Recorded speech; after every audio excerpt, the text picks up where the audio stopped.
নাজ্জাশীর কাছে গিয়ে এবার বলছে, দেখেন আমাদের এলাকা থেকে 101 জন আপনার দেশে ঢুকছে অবৈধ। কি ঢুকছে? অবৈধ। এখন নামনগর অবৈধ অন করছে না, বহু আগে তো অবৈধ। এটা কি অবৈধ? এখন কি করা? এগুলো এত খারাপ, আমাদের দেশটারা জ্বালাই খাইছে। আমরা আপনার হিতাকাঙ্ক্ষী, আমরা চাই আপনার দেশটা কি থাকুক, ঠিক থাকুক। সুতরাং আপনি যদি 101 জনের জায়গা দেন, আমরা দেশটা কি করে নেব? ক্ষতি করে নেব। আমরা আপনার একান্ত মানুষ, আপনজন, হিতাকাঙ্ক্ষী, শুভাকাঙ্ক্ষী। আমরা চাই না আপনার দেশটা ক্ষতিগ্রস্ত হোক। আমগো জামিল্লা 101 জন আমগো হাতে কি করে দেন, উঠে দেন। আমরা আপনার, আমাদের সরকার আপনার জন্য এই হাদিয়াটা দিছে, হাদিয়াটা রাখেন 101 জনের। দেখছেন এই কথা? এখনো তো সারা পৃথিবীতে ভালো মানুষদের বিরুদ্ধে মামলাগুলো কিন্তু এই মিছা দিয়ে শুরু হয়। এই যে আবিসিনিয়ার বাচ্চার কাছে এই 2 জন প্রতিনিধি 101 জন মাজলুমের বিরুদ্ধে মামলাটা দিল, এলাকায় জুলুম করলি, তোদের জুলুমের এলাকায় থাকতে পারলো না, অন্য দেশে আসলো, অন্য দেশের বাচ্চার কাছে যে মামলাটা দিলে, মামলাটা তো মিথ্যা। কত পার্সেন্ট সত্য? কথা কয় না। মামলা যা দিল কত পার্সেন্ট মিথ্যা দিছে? 101 জন কি মক্কার জন্য ক্ষতি করছিল? মক্কার রাষ্ট্রের জন্য এটা কোনো ক্ষতিকর কাজ করছে না? মক্কার সবচেয়ে ভালো মানুষেরা। তাহলে যুগে যুগে দেশের জন্য সবচেয়ে ভালো মানুষ যারা, তাদেরকে দেশের সবচেয়ে ক্ষতিকর, সবচেয়ে খারাপ মানুষ বলার মতো লোক আগেও ছিল, এখনো আছে। কিছু মানুষ তো দুধ বিক্রি করে মদ খায়, আবার কিছু মানুষ তো মদ বিক্রি করে, তার কাছে মদের আর দুধের মধ্যে কোনো কি নাই। কি অবাক করা কথা!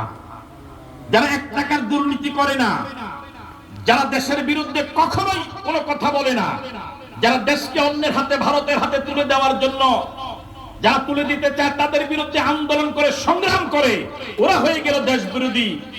আর যারা দুর্নীতি, লুটপাট, রাহাজানি সবটা করে, ওরা হয়ে গেল দেশপ্রেমিক। যার পুরো শরীর কালো সে হয়ে গেল সুন্দর আলী, যার পুরো শরীর কালো সে হয়ে গেল সুন্দর, যার পুরো শরীর সুন্দর সে হয়ে গেল কালামে, আর যার পুরো শরীর কালো সে হয়ে গেল কি?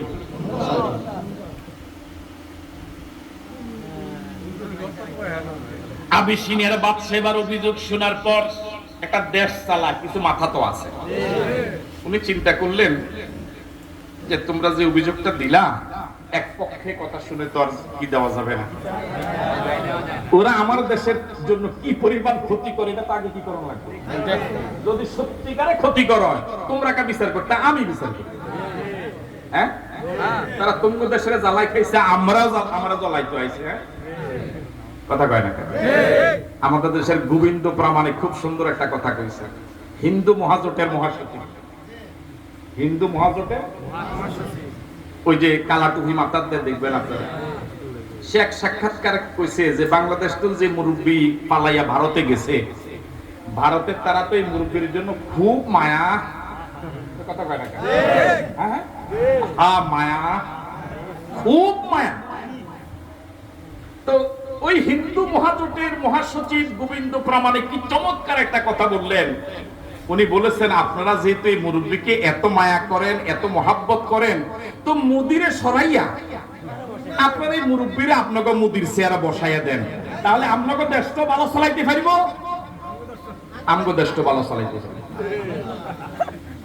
কথা বুঝেন না? মনে আপনার বুদ্ধিটা ভালো দিছে না? যে আমরা এই মুরব্বী তো গুণগান এমন ভাবে শুরু করছেন যে এর মতো নেতা বাংলাদেশ নয়, পৃথিবী তার একজনও নাই। সুতরাং এরকম একটা মহারত্নকে এভাবে অবহেলায় অবজ্ঞা করা কি হচ্ছে না? ঠিক হচ্ছে না। এই দামি সম্পদটাকে মূল্যায়ন করা দরকার। এই অনুভূতি বাংলাদেশের মানুষ যেহেতু বুঝে নাই, আপনারা যেহেতু বুঝেছেন, এই জন্য আপনারা যেহেতু বুঝেছেন, আপনারা মোদিকে আপাতত সরাইয়া দিয়া এই মুরব্বীরে, এই রত্নটাকে ওখানে বসাইয়া দেন, প্রধানমন্ত্রী ভারতের ওনাকে বানাইয়া দেন, আপনাদের দেশটা খুব ভালো চলবে।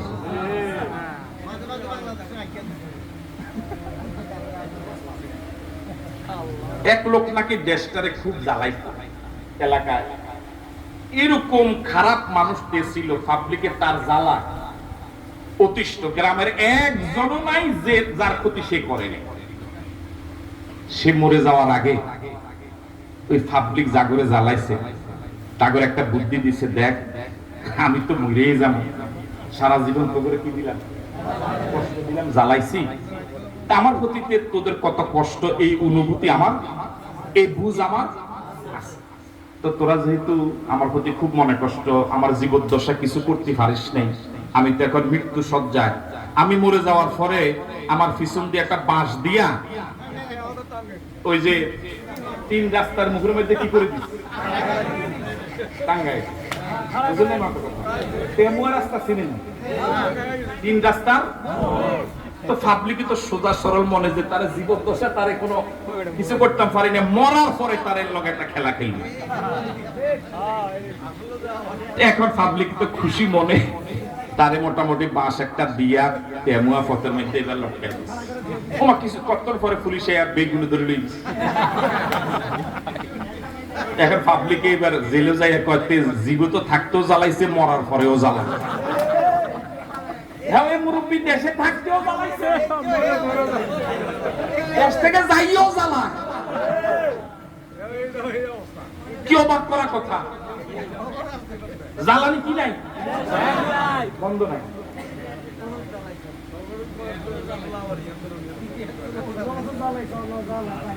আপনারা তো যারা যুবক মানুষ তারা বলতে পারবে না, মুরব্বীরা বলতে পারবে, আগে শীতকালে মানুষ একটা পাতিলে আগুন রেখে আগুন কি করতে, এটা কি করে আগুন পোয়ায়, তো আগুনের পাতিল যেটা হয়েছিল তোমরা হুদো আমাদের মাথা লাড়াই, তো এই আগুনের পাতিলের ভিতরে কয়লা দিত, এরপর তুষ দিত, তুষের আগুনটা কিন্তু সারা রাত জ্বলে, এবং পরের দিন দেখবেন আবার নতুন করে আগুন এবং তুষ দেওয়ার সময় ওই সময় কিছু কি দেয়, তুষের আগুন নীরবে জ্বলে, শুধু জ্বলে না জ্বালায়।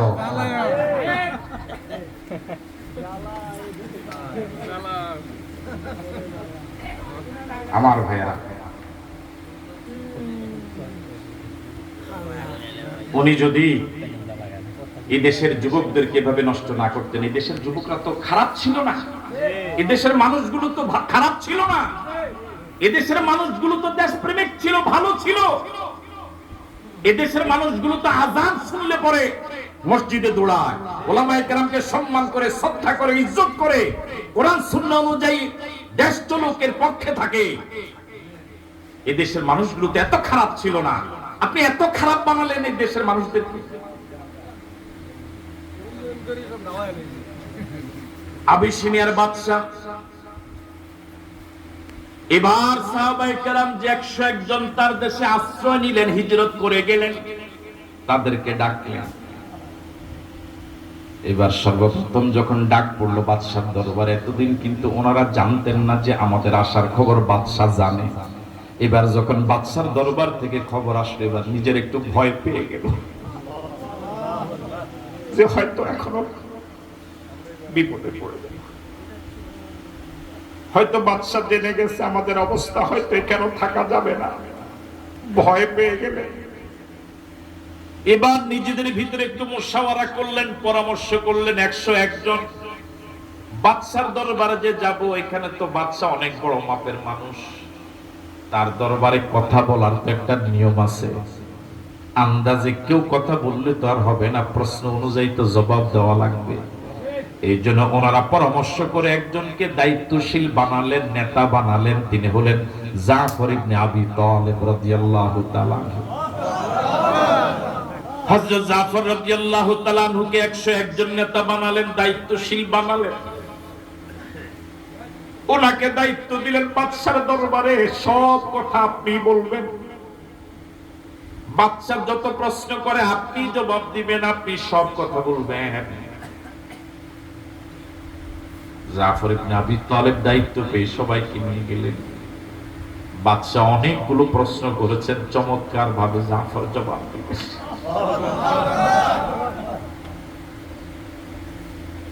বাদশা একটা পর্যায়ে জানতে চাইলেন তোমাদের নবীর উপরে যে আসমানে কিতাব নাযিল হয় জিবরাইলের মাধ্যমে, তোমাদের নবী যেটা দাবি করে সেখান থেকে কিছু কি আমাকে শোনাতে পারবা? হযরত জাফর নাজ্জাশীর দরবারে, বাদশার দরবারে সূরা মারইয়ামের প্রথম 10 আয়াত তেলাওয়াত করে শুনিয়ে দিলেন। সূরা মারইয়ামের প্রথম 10 আয়াত তেলাওয়াত করলেন। বাদশা হযরত জাফরের কণ্ঠে সূরা মারইয়ামের চমৎকার তেলাওয়াত শুনতেছিলেন। রাজ দরবারে পিনপতন নীরবতা, মন্ত্রী পরিষদের সদস্যবর্গ, রাষ্ট্র পরিচালনা যারা আছে, কি এক চমৎকার পরিবেশ, সকলে নীরব।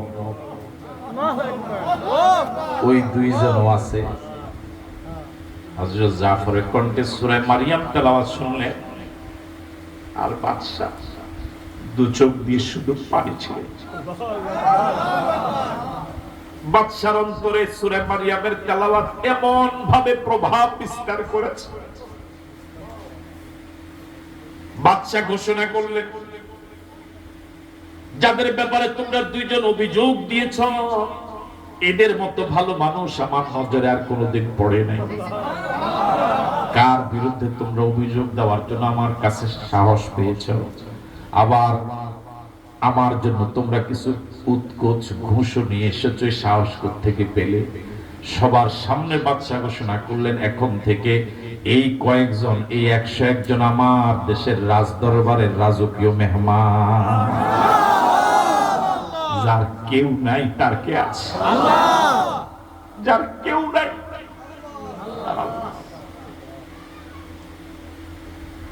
বছরের পর বছরে মাজলুমরা, অসহায়রা এই দেশে কত জুলুম নির্যাতন সহ্য করেছে, কেউ পাশে দাঁড়ায় নাই, কেউ পাশে দাঁড়ায় নাই। কারো কাছে দেখা সাক্ষাৎ করতে গেলেও তিনি দূরে সরে যেত। এক জায়গায় 2-3 জন বসার অনুমতি চাইলে যিনি নামাজ পড়ে মসজিদ কমিটির সভাপতি সেক্রেটারি, তিনিও বলতেন যে ভাই না, এই জায়গায় বসেন না, আপনারা অন্য জায়গায় যান। বছরের পর বছর, যুগের পর যুগ এই মাজলুমরা কত জুলুম সহ্য করেছে, কেউ পাশে দাঁড়ায় নাই। মাজলুমরা তাদের জুলুমের কথা কারো কাছে বলতেও পারে নাই। মিডিয়াগুলো মাজলুমদের পক্ষে কোনো কথা বলে নাই, বরং জালেমদের কথার মতোই মিডিয়াগুলো কথা বলতো। এই মিডিয়াগুলো মাজলুমদের বিরুদ্ধে গিয়া, জালেমদের পক্ষ হইয়া এই মাজলুমদের প্রতি জুলুমের মাত্রা আরো বাড়াইয়া দিয়েছিল। সব মিডিয়া না, ইল্লা মাশাআল্লাহ। মাজলুমরা ধৈর্যের পরীক্ষা দিয়েছিল প্রায় 15টি বছর। তিনি আমাদের মহান আল্লাহ, তিনি আমাদের মহান মালিক, তিনি আমাদের আল্লাহ।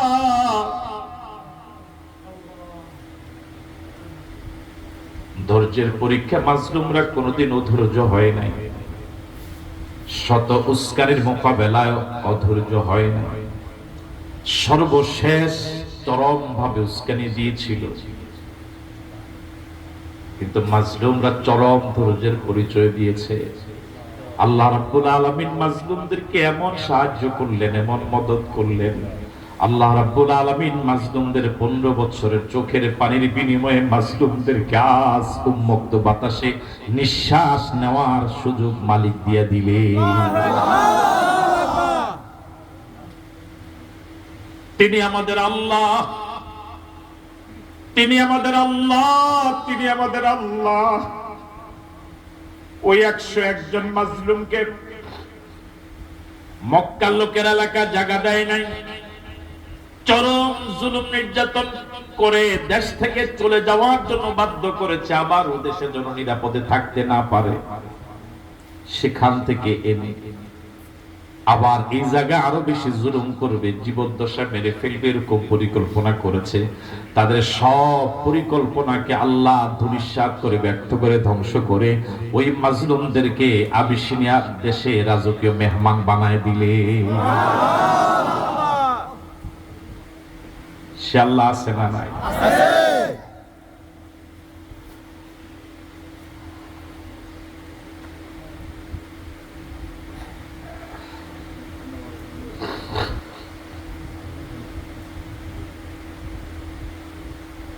বলতেছিলাম মক্কায় রাসূলের জীবন ছিল 13 বছর।